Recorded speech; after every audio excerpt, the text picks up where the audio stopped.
He made me a candy bar. Now we in the hole. He made me a Hershey candy bar. I don't know how he did it, but I was like really tripping, that day. It gets over to the point where your subconscious will have you jump up when they pop your dope. After I got out, my first wife, she went to the bathroom. I was in the door in a karate stance or something, getting ready to hit her in her head. She said, "Hey, baby, hey. Hey, how you doing?" And he sent me a candy bar down there. He made it some kind of with a Snickers. Something he did, I don't know. It had marshmallows in it. It was good to me, too. You know what I mean? Because I had no candy the long time. He said, "It's going to be all right, brother." He used to talk to me, used to read. He knew about everything. You could not ask him he would know everything in the dictionary about every animal, every political organization, when it started. You just couldn't, so wait a minute, man, I have to tell you about this. Okay, brother, his word was bomb. He was very intellectual. We used to talk all the time now how to get these young brothers together. Because see, when I came up, it was the first start of the Crips, and like my thing was the Black Panthers. But they was trying to do something, but they got twisted.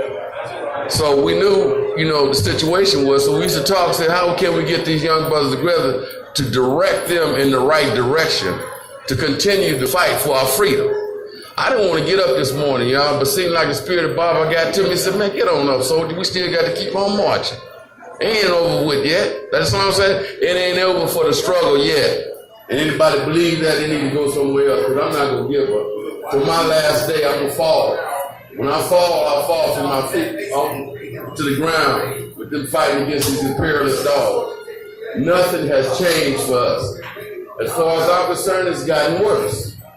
And we have to unite. We got to unite our young people to carry on this battle. As my mother said, the blood-stained banner, or whatever she said, keep on keeping on. My mother was a soldier. And everybody I've been around are soldiers. It's going to be hard to get over, Baba. I can't get over it. I can't say I get over it. It's like, I'm just thinking about Hugo Canal, Geronimo. All of them died in their 60s. All that struggle, they're gone. It's off the planet. I just hope there's a place where they're at, where they can organize. Maybe they can organize wherever they're at, keep the fight going wherever that is. Because I'm sure we got some enemies on the other side anyway. And they got to be dealt with like the enemies we got on this side. These coon tissues, that's implementing this justification over here in the community. They jump in the view when anytime somebody gets hurt or dies, talking about what they're going to do for us, they're going to do nothing for us. And the spies that's in this room right now going back and tell them I said that. They spell my name with a big J, Jomo. That's what I'm talking about. So I'm going to get off this. I'm pretty sure other people has plenty to say about Comrade Baba. This is one of the worst days of my life. I keep thinking I just don't know. I remember him, Dion, Marvin, and Baba sitting there talking. And now they're gone. Too early, too quick. So all I got to say is power to the people. All power to the people. All power to all the people.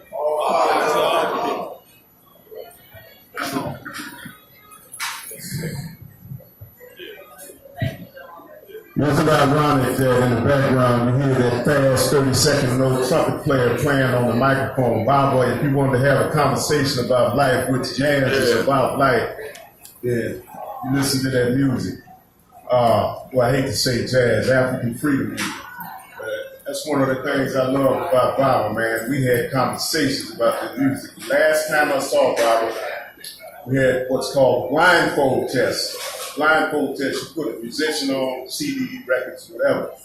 I said, if it take me over 3 notes to find out who you got on, then you got something. So I was on and on and on. So, again, it's ironic. We got that music playing in the background. So now we're going to hear from Queen.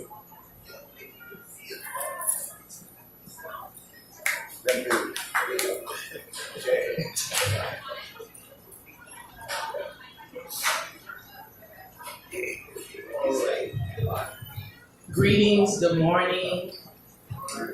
Rest in power, Brother Baba. My condolences to Baba's loved ones, family, everybody. I had a lot of really wonderful memories with Brother Baba. A lot of them are silly. I'm a silly person. He, like everybody said, I'm not old enough to experience a lot of the things that other people have experienced with Baba, but he was such a kind, loving person. He was a real one. He was definitely a real one. And I remember one time he cooked for me and James at his house. Man, that food was good. He made us some kind of bomb salad that had grapes in it, and he made his own salad dressing and some bread with some olive oil. He told us how to dip it in the balsamic vinegar. I mean, he was like a bomb chef. He had these books, and we talked about food and music and freedom fight and everything. And it was such a wonderful experience to have gone over there and just sat and just talked with him. And there were times when one time I was over there, and we was just sitting there listening to him just telling jokes and roasting with that little toothpick in his mouth, giggling. That would crack me up. And I learned a lot from him. He even taught me how to quick walk, believe it or not, he really did. And he was definitely a roaster, a fun person. I'ma definitely miss him. And also on the last bit of his journey in life, I've usually been a person to take death in a sad way, and he, being around him while he's experiencing his last few days, he made me feel strong because he wasn't afraid to die. And he told me some things, I'm not going to share it, but just to show that he's not afraid to die. And I'm glad that he's not suffering anymore, but I miss Baba. And I just want to say peace and blessings.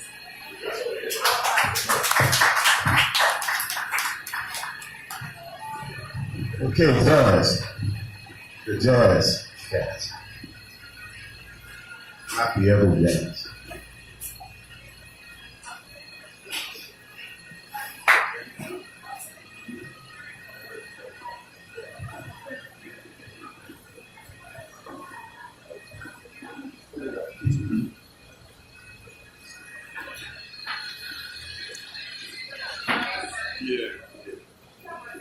It was such an amazing experience to meet Baba.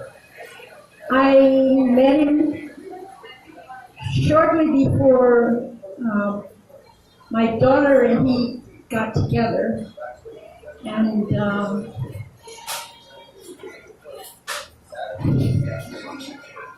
always amazed me how smart he was. He had all these completely unique experiences, and he was a bomb of a cook.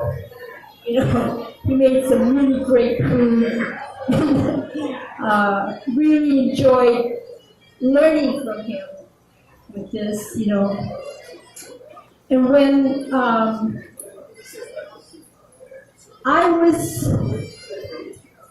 I had gotten arrested a couple years ago, and I was going through the process of trying to get the city to drop the charges. I'm still working on it for my friends. I finally couldn't take it anymore, and I took a deal. It's not a good deal, but, it ended up being community service.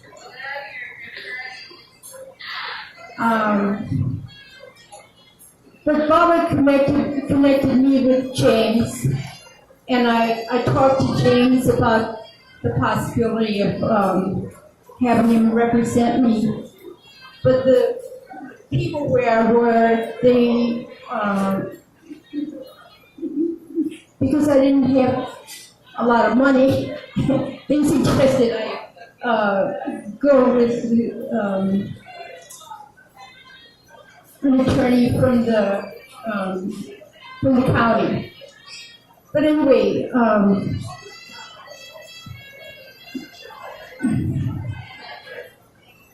Baba,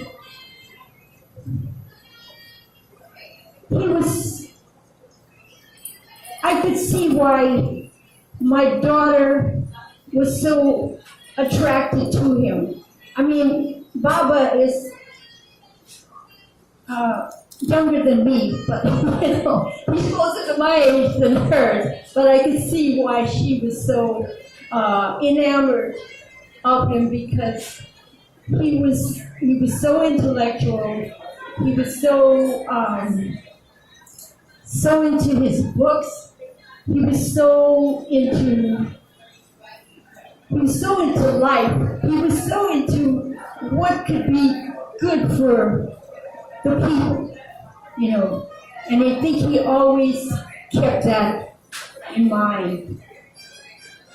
But anyway, I brought some forms for people who might want to sign a drop the charges with me to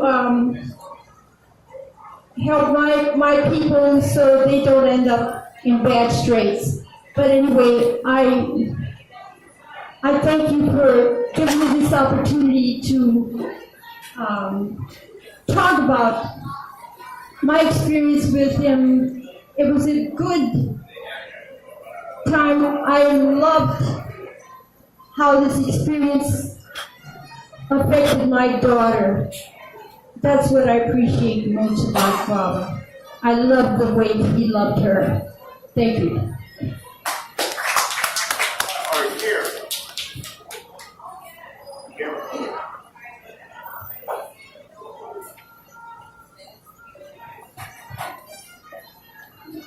Oh, yeah. Good morning again. I had forgotten. I don't know if I'd be here were it not for Baba, because he introduced me to the time when they were meeting on Crenshaw. And then we went over on Western and made our way here. I just thought that I would bring this in memory of Baba. It's a delight to be here. And every Sunday, we tend to take up a donation for the people who serve us, as well as for some incarcerated individuals. So I thought I'd bring this so we wouldn't have to look for a hat or look for, somebody's walking around with money in their hand. We could have this and it could be used, and when we see it, we can thank Baba, right? Yeah. So we can pass this around now, right? Because Harold always forgets, and half the people leave by the time he remembers. So we'll make this the first, right? Anyone else has something to say?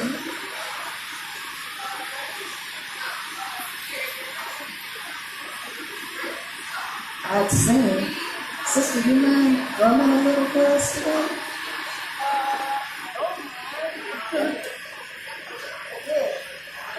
The sisters are drumming in our community.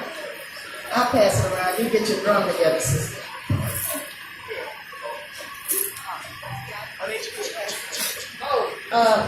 The twins.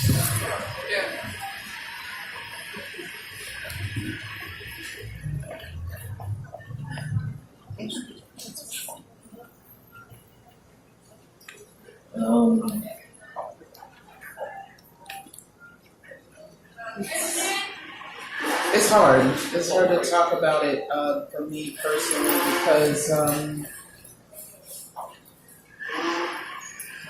it's a death of another Black Marxist and revolutionary and socialist, and that's really heartbreaking.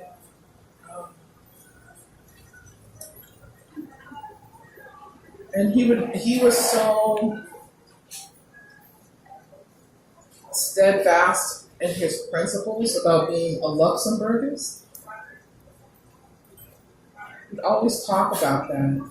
And I always appreciated that he made me feel respected intellectually to engage me on political topics, and expand my mind. And at the same time, just laugh and have the freedom to laugh and feel okay with laughing. It's hard. Some people can be real serious all the time or kind of silly. And when we would talk, I remember we went and we hung out at Fat Burger, Austin and Crenshaw.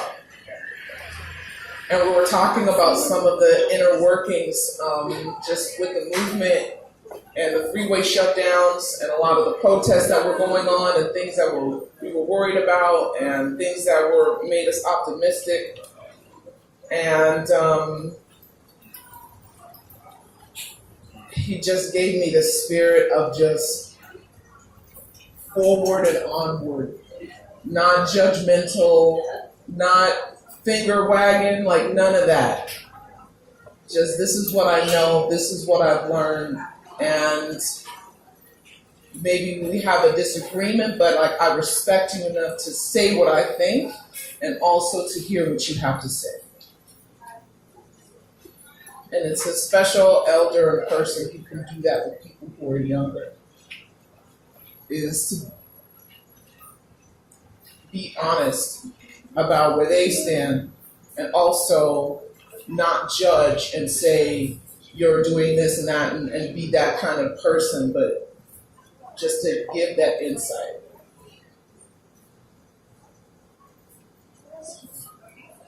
I miss seeing that pork pie hat. It's like the song, right? Goodbye pork pie hat. The song, the jazz song. So,